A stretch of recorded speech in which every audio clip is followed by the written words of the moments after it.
ভাব, প্রেম আর বিশ্বাস নিয়ে 3 দিন ভক্তি, গান আর সাধু সঙ্গের পর শেষ হলো 135তম লালন তিরোধান দিবস।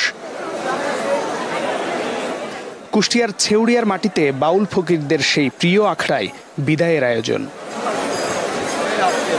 লালন অনুসারীদের চোখে বিদায়ের ছাপ আর আকাঙ্ক্ষা আবার কবে হবে সাধুসঙ্গ, যেখানে একাত্মায় মিলিত হবে মানুষ। তার সত্যর বাণী সেই সত্যই রয়ে গেছে, সত্যই তুলে ধরছেন।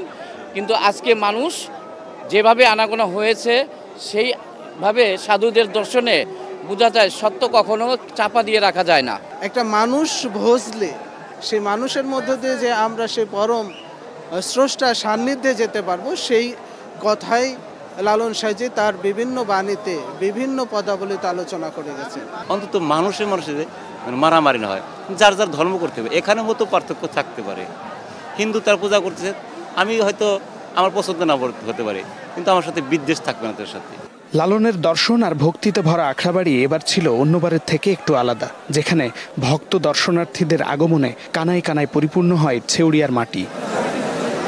মানুষে মানুষ খোঁজার তত্ত্বে মাতোয়ারা এই আখড়ায় আসা কেবল মেলা দেখা নয়, এখানে আসা মানুষ চেনার সাধনায়, নিজেকে সহজ করার উপাসনায়। তাই বছরের এই 3 দিনই সবচেয়ে বড় উৎসব লালন অনুসারীদের।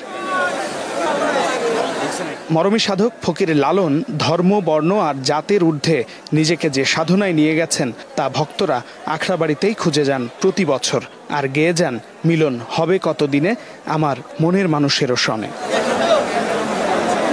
শামীম বিশ্বাস, ছেউড়িয়া, কুষ্টিয়া।